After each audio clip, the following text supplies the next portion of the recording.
Welcome to Doc9 Tech Talks, our regular series discussing all things fintech with the leaders and visionaries driving digital change in the financial world. In this episode, our MD, Mark Lusted, is joined by Maria Harris, formerly Director of Intermediary Lending at 9's Bank, and now an independent consultant and non-executive director. Good morning, everyone. Welcome to episode 4 of Doc9 Tech Talks. I'm delighted to be joined today by Maria Harris. Maria was formerly Director of Intermediary Mortgage Lending at 9's Bank and helped spearhead the launch of the first fully digital mortgage. And Maria is now an independent non-exec and consultant. So Maria, firstly, thank you for your time this morning. How's things? Yeah, pretty good. Thank you. How are you? Yeah, pretty good, pretty busy. But yeah, so in terms of obviously, I think we last spoke before lockdown, before COVID, etc. I guess we'll touch on that very briefly. How's things been from your side? Working from home and adapting to this new world. Yeah, I'm hoping like everyone else, most of the time I've felt pretty upbeat and pretty positive. Yeah. And coping really well. Feeling really thankful that my friends, my family are all safe and well, and touch wood, nobody close to me has had any kind of major impact, which has been hugely thankful for. But then I have days where I completely wobble and I'm like, this is really overwhelming and it's a real effort to get dressed, and you're a bit like just a bit bewildered by the whole thing, especially when you see that whatever comes out of this isn't going to be normal. We're going to have a new normal, and that's quite hard to wrap your head around, not knowing what the future's going to look like. So yeah, odd wobble days, but overwhelming pretty good. I'm actually really lucky because where I live, just outside of Newcastle in the northeast, so I'm on the border of County Durham, so I've got all these like amazing forests and walks and castles and stuff right on my doorstep, which has been great. The weather's been fabulous, which has helped. But normally I work in London, so I'm normally away 3 or 4 days a week, and I'm really missing not being in London and not having that face-to-face engagement and interaction that I would normally have. So yeah, working from home is great. It's been lovely to be home, but yeah, I'm missing my human connection. Yes, I think Zoom is really useful for seeing people's faces, but hopefully in the coming months we'll come back to some form of normality. So for those that aren't in the mortgage industry, would it be worth you giving a quick intro to your work at 9's and your kind of role launching their first digital mortgage journey? Yeah, that was just the craziest and best thing I'll probably ever do in my life. It was such a huge opportunity. So to be the first UK bank from scratch in however many, almost 100 years, and to be the UK's first fully digital bank built entirely on an app. Like, you only ever get to do that once. It was just like a phenomenal thing to be involved in. And it was Mark, my chief exec, was just amazing. He was like, here's a blank sheet of paper, design the mortgage journey that you want to have, take out all of the things that have bugged you for the last 10 years in your life and financial services, and build what you want to build, because you'll only get the chance to do this once. So I got to design this end-to-end mortgage journey entirely from scratch, using brand new tech, using biometrics, using new platforms, finding providers to do stuff differently and challenging them to think differently and work in a different way. And it was just, amazing thing to build. And it was so successful, and it is so successful. I think in our first year, we did over 1 billion in completions, which is amazing. Fastest growing UK bank, the first 2 years that it launched.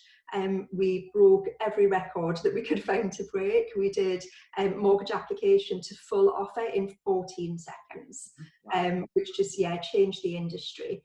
And the customer experience, which was what it was all designed around, is phenomenal. I think it's still the highest rated bank on Review and Trustpilot. It's got like a 97% recommendation rate, which is just unheard of for a bank. Banks just don't have NPS like that. So yeah, to disrupt the market and change customer experience forever, who wouldn't love doing that? It was an amazing thing to do. Cool. So do you want to talk us through a bit of the process? So that, I think it was around sort of 4 years ago you're working on that originally.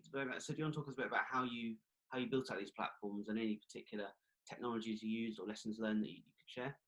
Yeah, so there's two very different journeys that happen at the same time. So for the intermediary, intermediaries weren't quite ready to go down an app-based journey. We did a lot of research early on and a lot of testing with brokers, but they're so used to having a portal, and a portal's kind of where they start their journey. So we built a portal-based journey for the intermediary, and then an app-based journey for the customer. But what we did is we tied the two together, so the journey actually works in parallel. So while the intermediary is keying the customer's application, all of the APIs are actually firing in the background right from the beginning, right from the minute they put the customer's name in.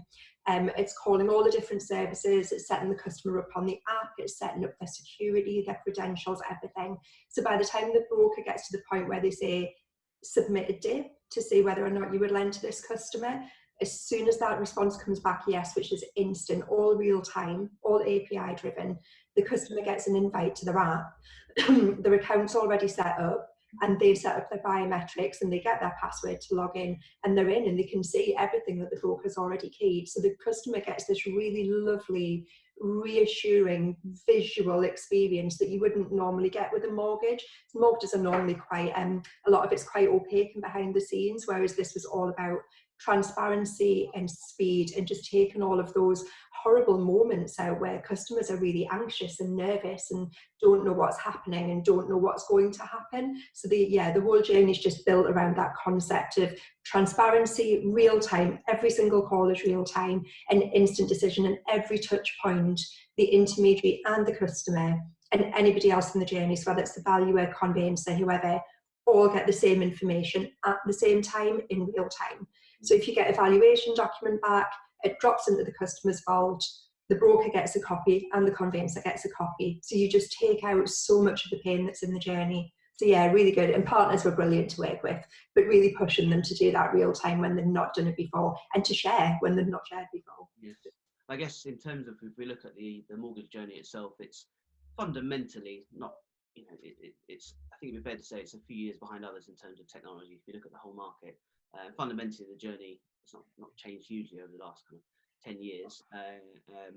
If you look at the whole market, and there's an optimum journey that, and there's obvious things I guess that people would look to kind of speed up in this process. Not having to send paper ID, and not having to send paper statements, etc. So I did a few years ago to remortgage, and I got a pack in the post which I had to fill out and then certified copies and send it back, and that was it's a bit of an eye opener, I guess, when you compare to other sectors. So obviously ATOM had a slight advantage that, or big advantage, that you didn't have legacy platforms or existing tech to kind of to work around.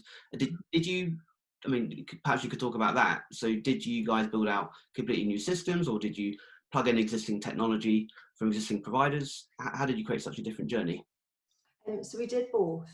There's various layers to the tech. So the front end, which is the customer app, the broker portal, all the stuff around the engagement, interaction, all the real touchy-feely stuff that the customer kind of really experiences, all of that is designed and built in-house and owned in-house, and is tech that we built from scratch. Okay. And we brought our own engineers in, our own coders, our own UX, our own design, everything. So all of the front end is entirely in-house. And that's what makes it uniquely ATOM's experience, and actually really difficult to replicate. We have middleware, and we use MuleSoft for our middleware. We have MuleSoft engineers who work in-house. So all of our APIs and all of our calls and all of our integrations to third parties all go through the middleware layer. And then all of the stuff at the back end is predominantly plug and play. So we partnered with Iris for sales and origination, with Phoebus for servicing, with Call Credit for decisioning, and with Leon for biometrics, and all of those third parties all integrate at the back end. Interesting. Okay, so actually, when you look at that, fundamentally, you've taken existing technology or existing platforms and utilizing some new things like biometrics. But I guess what you've done is, when you piece that together as a whole, it's a sum of more of its parts in terms of user experience. So you won't build everything from scratch then. But yeah, most banks would be crazy to try and build a whole bank from scratch. It's a big old undertaking. Yes. Yeah. So I guess that's also an interesting point if you think about digital ID and biometrics and even things like ABMs and open banking, etc. That actually a lot of this technology and these features are actually available for companies to use at fairly low cost, actually. Think of something like digital ID. It can cost like less than $1 per lookup if you plug in something on Fido or similar platforms. I do sometimes wonder why these technologies aren't more used in the sector.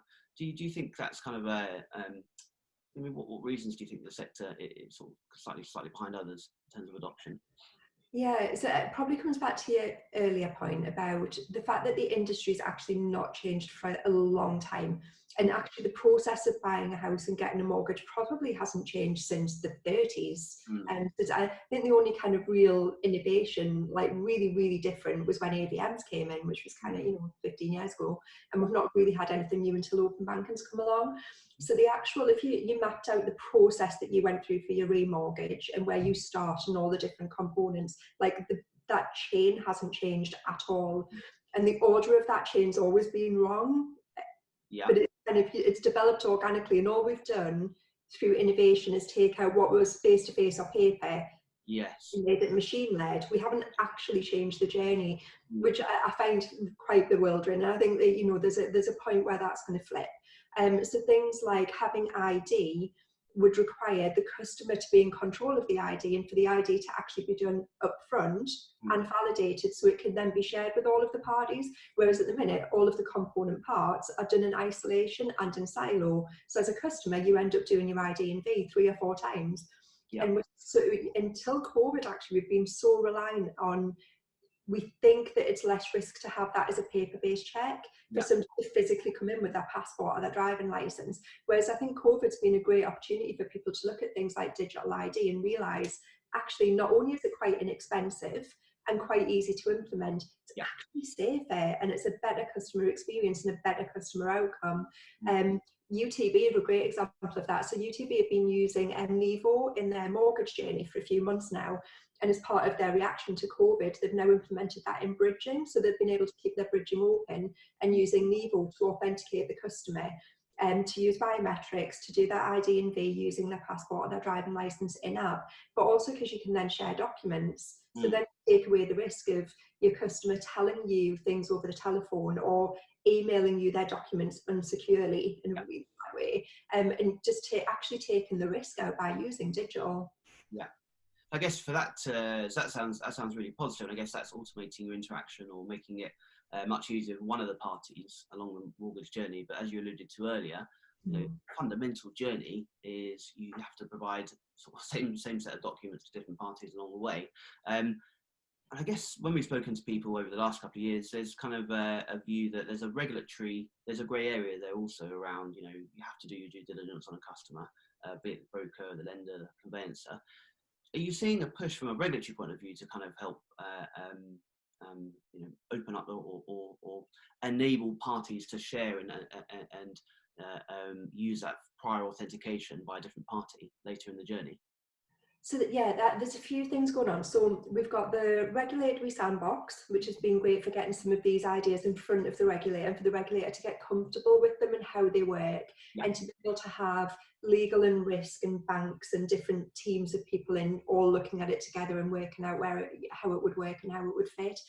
But there's a few other things going on around reshaping the journey. So there's a government industry working group called the Home Buyers and Sellers Group, who are working out of Westminster. So you've got RICS, so valuers, chartered surveyors, banks, building societies, legal teams, all the different chains in the party, including tech, working out how you would rebuild the journey with all of the data for everything to do with the property and the customer pulled right up to the very front.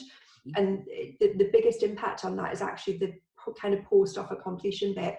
So for most customers and most banks, the onboarding and the origination is pretty much there, or will be as people start onboarding the tech. And then you get post-offer, you get into the valuation and conveyancing process, and it falls down because all of that data is back-ended. So the customer ends up with a really bad experience because they find out things after they've got their mortgage offer that would be really helpful for them to know up front. Same for lenders. So the Home Buying and Selling Group are trying to change that journey and work out, how do we work with all of the parties who hold the data? So whether that's land registry, ONS, some of the fintechs who are doing really clever stuff around the valuation and the Internet of Things data that's associated with property around forecasting the value and the risk of that property, Yeah. and pulling that right up to the very beginning, so that before you even go and buy a house, as a potential viewer, you can see that data right up front. And if you want to share it with your lender before you even apply for a mortgage, it takes all of the back end risk out. So that, yeah, so hopefully the home buying and selling route's been going for a while now, but the government's involved in that, the housing minister, all of those people are all part of that. So yeah, I don't think it's a regulatory pressure so much as more of an acceptance that there are better ways that we could do this. Okay. We need some collaboration. And it's relying on a few things being in place. So at the moment, a lot of the local search authorities aren't on a digital platform, or the records aren't in an easy way to access. They're not in a digital format. And obviously the Land Registry have just started their digital journey and started doing e-signatures and things. So there's some work there for those parties to do to enable the rest of these changes to happen. I guess you and I have spoken for a number of years around the future of mortgage tech and where we see things going. I think it's fair to say that Atom, your work there was some great stuff there, and that was probably a bit an outlier in the industry, really. And so if you look at the industry as a whole, it's been a little bit behind. But last year did feel like a bit of a tipping point for me, actually, in terms of the background work that lenders have been doing in building APIs and this industry kind of initiatives to plug different systems together and automate data exchange started to feel like it was really building momentum. And I'd written a blog and been speaking about 2020 really being the tipping point for a bigger change in the mortgage sector. So I think you alluded to earlier the COVID-19 situation. It's kind of forced the hand, I guess, for a lot of people around, well, even things like, okay, working from home. It's kind of people had to spin up and make that work in a number of days. Things like AVMs, desktop valuations, things like that.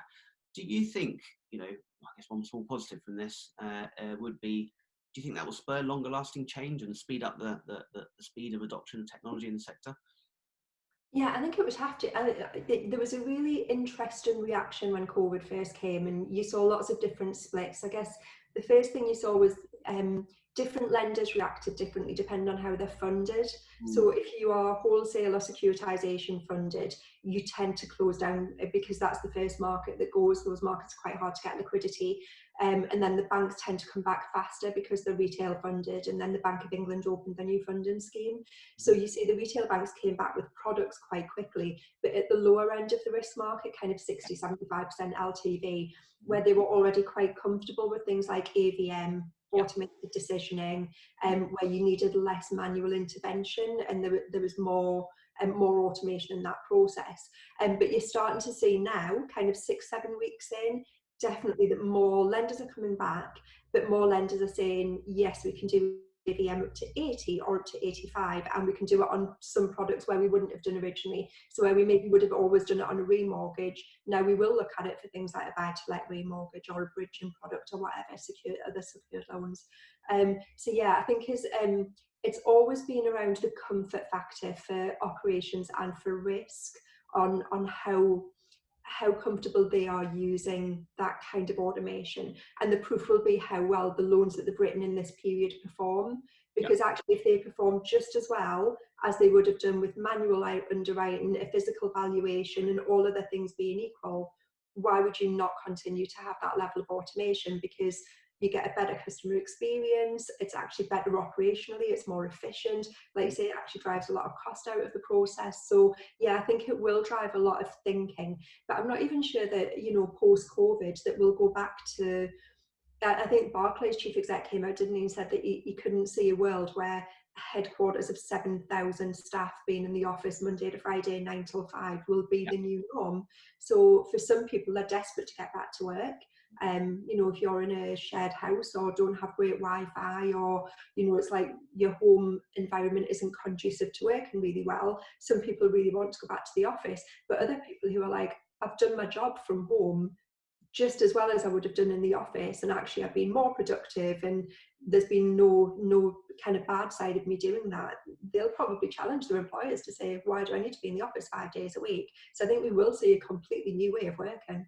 Yes, it'll be interesting to see, I guess, and it's amazing how everyone's adapted. I've got 3 young children, and including an 8-month-old, and at the beginning I was thinking, blimey, how am I going to fit in working amongst all this? But somehow you just make make it work. And I think actually in terms of the added hours I get in a day for not doing 4 hours a day commuting, can be a lot more productive. Yeah, so it'll be interesting to see, having signed a lease on a new office in London last year. Hopefully we'll make use of it in the months to come and moving forward. But I think there's definitely that flexible model, I guess, a bit more of a mix of working home, that could work quite well. I think it's interesting actually, in the immediate few weeks after the situation sort of kicked off, we did see a bit of a difference in how companies were kind of adapting and coping with this. So those that were purely reliant on call centres, and those call centres using quite old technology that couldn't really necessarily even work from home, I think quite struggled a bit with the massive uptick of inquiries around payment holidays, etc. So actually and those that did have digital platforms have started to kind of reap the benefits, I guess. And over the last few weeks, we've seen conversations that had been bubbling away in the backgrounds around, automated self-service and chatbots and things, using this technology to support call centres really kind of picked up and accelerating. So I think that probably will, I think it's been a big kind of lesson to the sector of, really needs to catch up, because these things anyway might happen, but fundamentally in terms of operational efficiency, digital self-service for the sector, can have a massive impact on efficiency. So, and I guess I'm an optimist. I think you're one of life's optimists as well, Maria, in terms of technology adoption. So I guess the proof will be in the pudding in the coming months. So in terms of your work with Atom, so you mentioned partnerships earlier. So you had an interesting partnership, Atom, with Will.i.am. Do you want to talk us through that briefly? That was a bit of a fun partnership you had. So yeah, Will's still there. So yeah, Anthony Thompson, he's a marketeer by background, and he's doing that marketeer thing where he's like, if Atom was a person, who would it be? Who would you describe? Like, what would you describe Atom as? And his first thought was Will.i.am. And it didn't matter how many times he went away and had this different thought process and mind maps and everything, he kept coming back to Will.i.am. So he ended up asking his, so Anthony's got an agent because he's written some books and stuff. So he asked his agent, if I ever wanted to get in touch with somebody like Will.i.am, how would that happen? It turned out that his agent was actually on holiday with Will.i.am's agent. Wow. So they had this conversation and he was explaining to Will.i.am what we were doing. And Will's backstory is really interesting because he actually grew up in quite a poor area, that you kind of hand to mouth, lived cash environment, and he made it big with the Black Eyed Peas quite early on and made a lot of money really, really quickly, but didn't really know anything about finance. So he told us all this amazing story where he'd been getting all these first lots of royalty checks through, and he'd gone and bought himself this car, and he was out with his friend driving in LA. And he had all of these checks in his glove box, and he wanted to save all this money up to buy his mum a house, just say thank you for supporting him and everything. And they'd stopped for petrol, and his friend had opened the glove box to go and pay for this petrol and found all of these checks, and had said to Will.i.am, you can't have all of these in your glove box, why are they all here? And Will's like, I'm saving them to buy my mum a house. And his friend was like, you have to pay them into a bank, you can't use the checks to buy a house. And Will had no idea, and he was like, for kids like him who grew up, things like financial literacy, understanding how banking works, making banking really accessible and fun in a way that they understand is something he's just really passionate about. So so him and Anthony had this fantastic conversation. Will then joined the board as a strategic advisor, and Will's got his own tech companies. He does a huge amount of stuff on AI.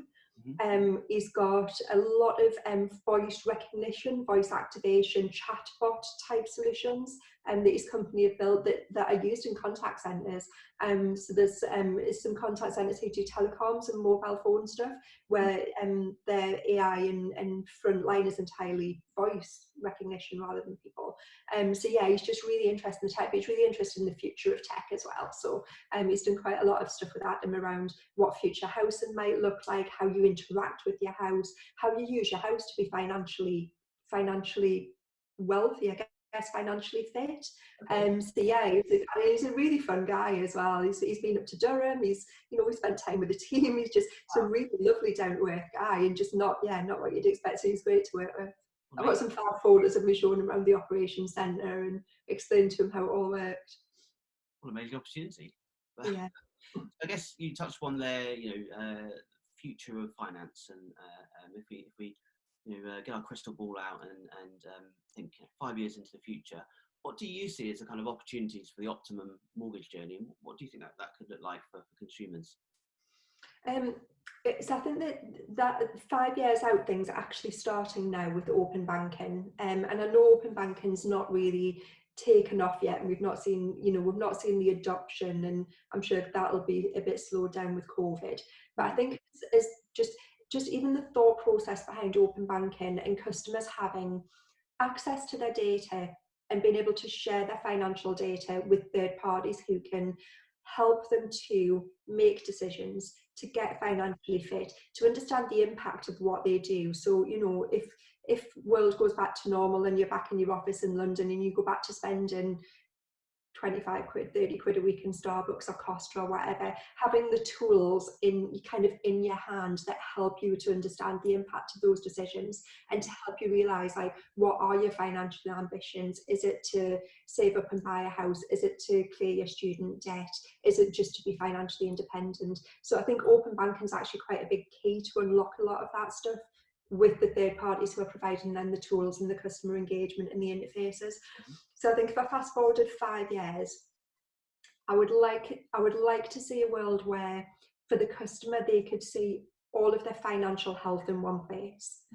That actually it doesn't matter who your provider is, it doesn't matter, like almost like deconstruct everything so that you take all of these silos of where your money comes in and goes out away, and that actually what you get is a really fluid picture of your finance, and that the size of your financial bubble kind of grows and contracts as you need it to with your life, because you've bought a house or you've had kids or you've changed jobs or you want to take 6 months out and travel, and actually your finances become really flexible and fit around what you need, and you can pull in all of these different options and third parties and products as and when you need them. So I think we'll see a world where actually finance just becomes really, really fluid and customers are really engaged, like in a real time, all of the time basis with their finances, and make the money work for them. Yeah. So I guess if you think about, in terms of how open banking could help that journey, not having to give paper-based statements is obviously a big win for consumers. And I guess from a lender perspective, getting kind of more access to a lot more data. Do you think that you'd move to a world where you almost have kind of sort of hyper-personalized decisions made? So instead of being based on groups of sort of personas of groups of products, you'd have much more kind of big data driven, really hyper-personal decisions made about the product as well that's right for this consumer. Yeah, and big data is completely untapped, I think, for banking, but especially in mortgage right now. We've always had big data for things like actuarial tables and for managing risk, but in cohorts. So like you say, it's very much like people like you, yes, in this credit band, in this type of profession, with this type of household makeup, you are likely to do this, and it's quite a broad range of people. So yeah, I do think you'll get to a point where your own data, not just your financial data and your bank statements, but just your actual lifestyle data, your spending patterns, where you go to eat, where you live, where you spend your money, where you socialize, like all of those kind of things, like your attitude to risk, how much you save, all of that kind of stuff will become very unique to you. It'll almost become like your fingerprint of what kind of customer you are. And if you get to the point where open banking and that fluid of finance does work and does come to fruition, you get to a point where actually product providers are coming to you and offering you a service or a product that you need at the point that you need it and on a price point that's right for you. I think we will get to a point where you'll have not just individual products, but individual pricing.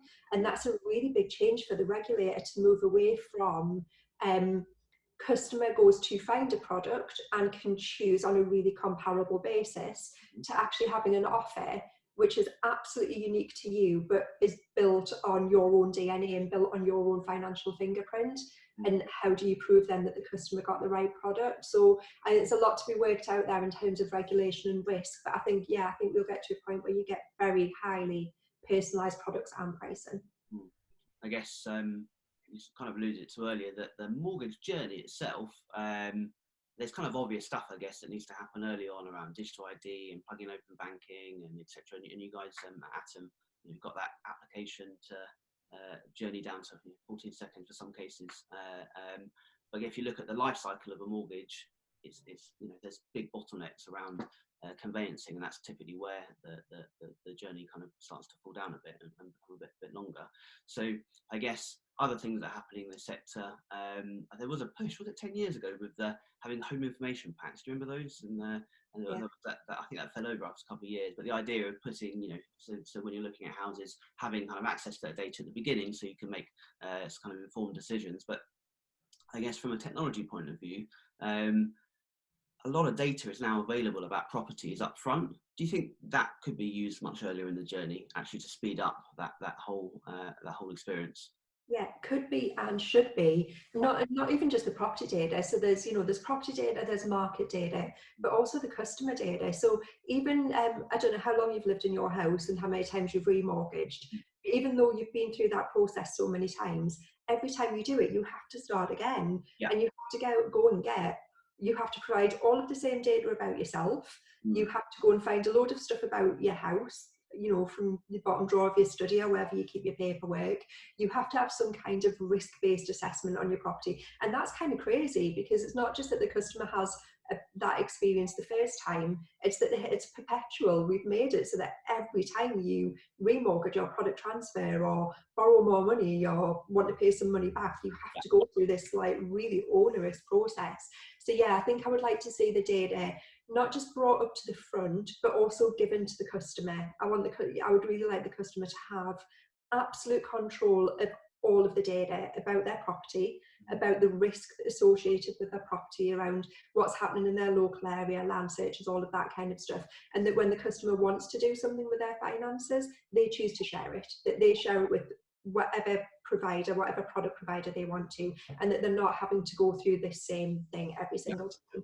But for that to happen, you need some kind of secure wallet, some kind of property logbook, whether that's distributed ledger or something, where the customer is able to access all of that, but to have it in a really safe environment where they're protected. But also in a way that's easy for them to then connect that data to other people in a really safe way. So some of the proof of concept that have been done with the likes of Codute, who are using our 3Corder platform, and they did a really, really cool proof of concept last year, and they've done some work with the land registry and stuff as well. It's all available online. And yeah, I think the first one who cracks that and just makes it so safe and so secure for the customer and trusted, so that it can be trusted between the customer, their intermediary, the lender, any other third party in that chain. I think that'll be the point where the whole journey pivots. Yeah. I'm interested. There was a fair amount of excitement also around blockchain and distributed ledgers a few years ago. And we actually built a proof of concept mortgage journey on Ethereum. But I guess when we looked at that, the amount of parties that would have to agree how this works along the journey, it wasn't necessarily a technology barrier, but it's around kind of curation of an industry around sort of coalescing around using this technology. Are you seeing anything, in terms of the hype curve of blockchain? Everyone's super excited. Then often what happens is people in the general market will forget about it, but in the background you've got the real work kind of starting up and real products and services being delivered. Are you seeing anything in the market at the moment happening around blockchain and that sort of technology? Yeah, so the Codute proof of concept and pilot was definitely exciting, and had some really big tier one banks involved, valuers, conveyancers, customers, so all of the different value chain. That was really, really exciting and really interesting.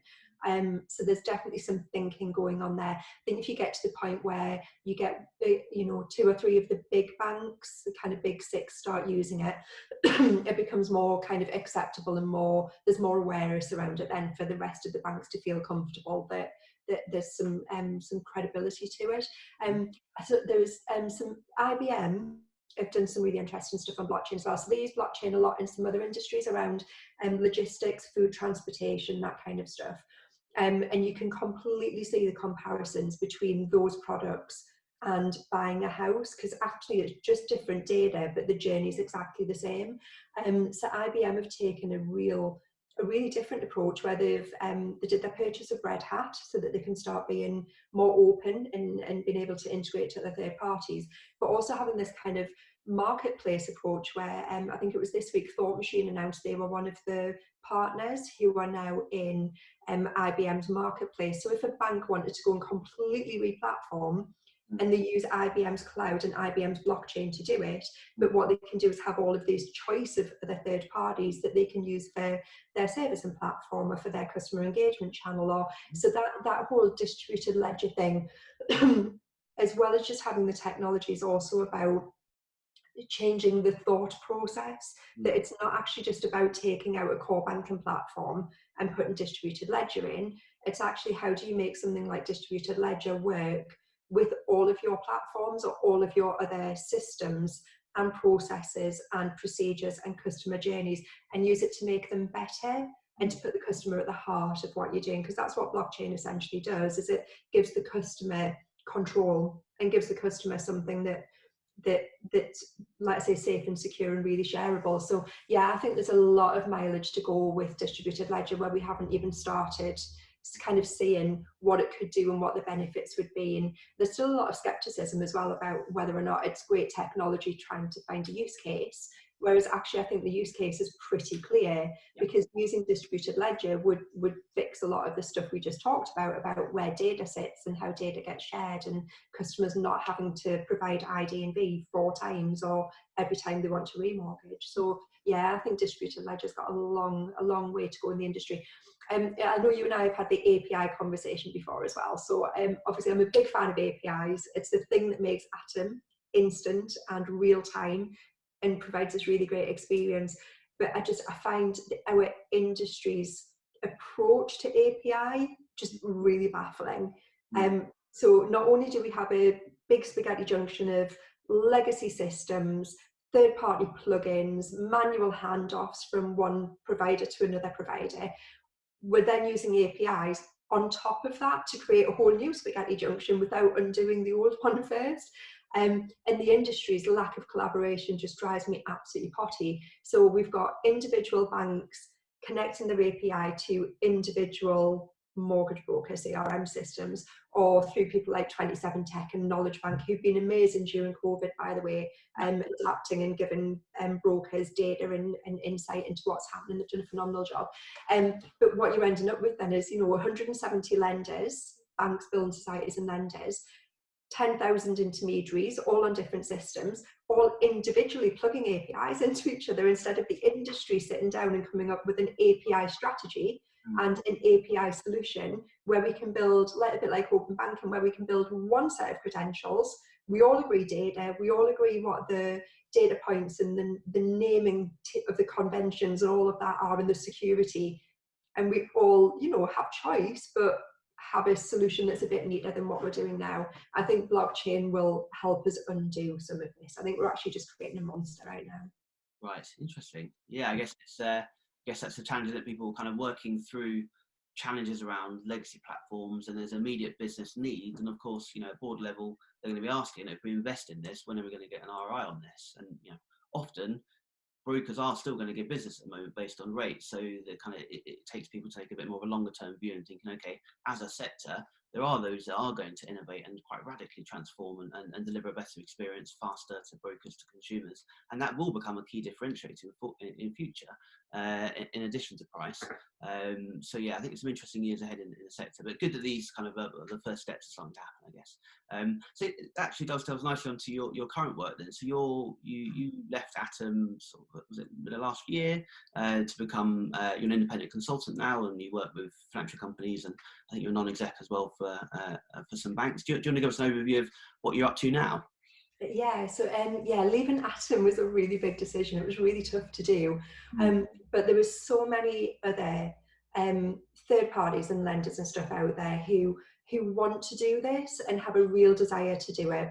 But if you're not, the tech landscape's really complicated, and there's so many options, and like you say, knowing which horse to back is a really big decision. And the days of doing a project where you would go to your board and say, we want to put a new platform in, and the expectation was, it would be in for 5 or 10 years, and you had 5 or 10 years for it to pay for itself. Like, those days are gone. And even even the digital brokers and the neobanks who are kind of 5 years in now are realising they've got legacy, because anything that you built 5 years ago is now out of date already, and it goes out of date so quickly. So the reason I went self-employed and the reason I left Atom is because there were all of these firms who were like, we really, really need help with this stuff. We need help to navigate it, but we also don't know what it is that we need. Do we do a really big scale digital transformation now and just upend everything, knowing that in 5 years' time the world's going to look really different? Or do we go through and find bits of things that we can automate or bits of things that we can fix and just improve the journey using what we've got, while we wait and see what happens with things like blockchain and distributed ledger, and whether or not the home buying and selling journey actually does get turned on its head and we have to rewrite everything anyway. So yeah, there was a huge opportunity just to go and help people to think this through, to ask the right questions. I've been doing this since October. I've had, and it's great because I get to work with some really, really interesting bits of the market, from 27 Tech doing product search right at the very beginning of the intermediary journey. I did some really nice work with like Coracle and Brightstar around how they engage with customers, how they package for other intermediaries, all of the different touch points, what systems they use, whether or not API is the right thing for them and how they would do that.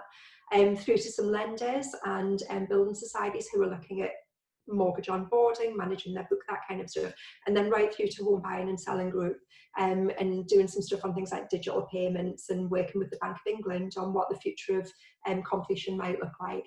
And then I sit on the board of United Trust Bank, which is my first kind of official non-exec role, independent led, which is cool.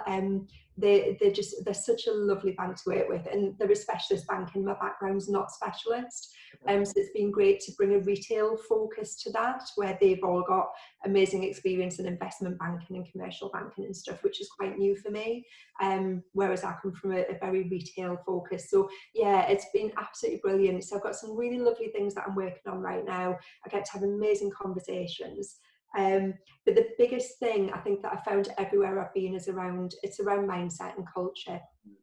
So when you were talking earlier about some of the legacy banks and the issues that they have, so like RBS, NatWest closing Bow last week was like a really good example of this, where that whole mentality around tech for tech's sake, and having this kind of field of dreams approach, that you build something really good, you build really, really good tech, and people will just come. And I think Bow's a great example of, that doesn't work.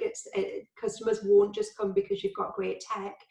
And where you work with the likes of, Starling and Monzo, who completely understand an Atom that actually it's about your DNA, and the technology is a reflection of who you are as an organisation, and it has to be around your strategy and your brand and your approach to customers and your product design, and everything all have to be aligned. And your technology is just a reflection of that, because the tech's just tech, it's just the enabler. It's not actually, shouldn't be a thing in its own right, tech for tech's sake. So a lot of the conversations that I have now are around, is it tech that you need, or actually are you just following the crowd? We've got a lot of sheep mentality in the industry, like all these other people are doing something, therefore we should all go and do it too, like APIs. Or actually, what is it that you're trying to fix? What is the thing that's really important to you? And do you have to build that tech yourself, or actually do you just go and partner with people who do this really, really well, and then you benefit from all of the research and development and other stuff that they do? So I spend a lot of time talking about partnerships, about connecting people to the right solutions, but also introducing them to other tech firms who can actually do bits of what they're thinking they should do themselves and they don't need to.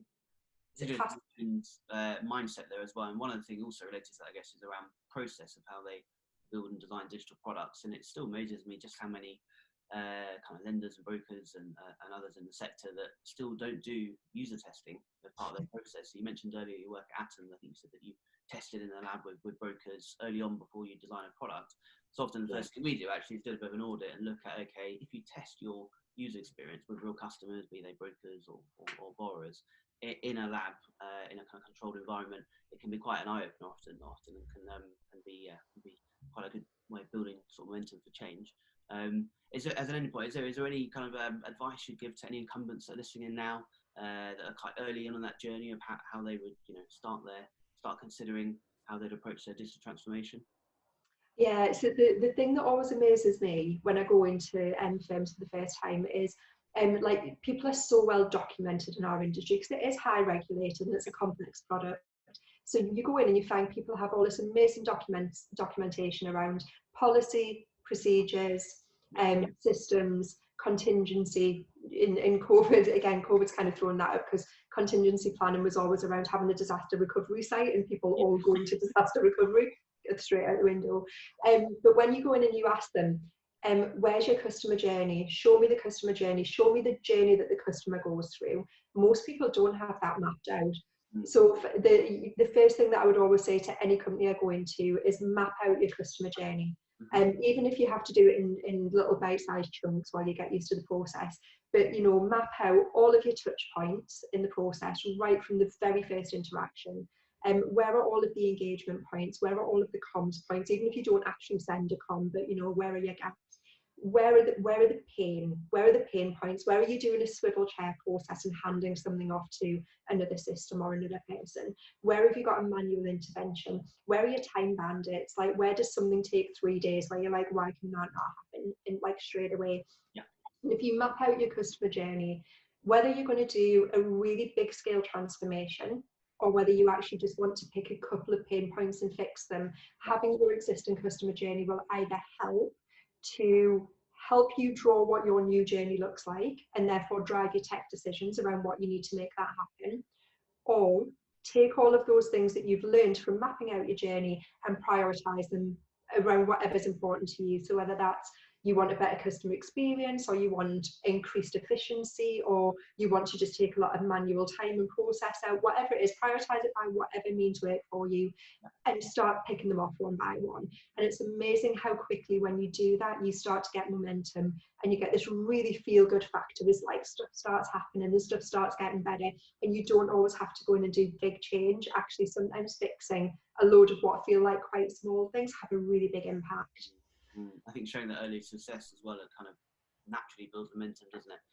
As well, which is really positive. Good. Well, that's a really good piece of positive advice to end, I guess, for today. So thanks again for your time, Maria. Hopefully in the next few months we can finally catch up in person, grab lunch or similar, and it'd be great to hear what you're up to in the coming months. Yeah, likewise. Thank you. It was really good today. It was good to do this. And yeah, stay safe, everyone. Cool. Take care. Bye-bye. Bye.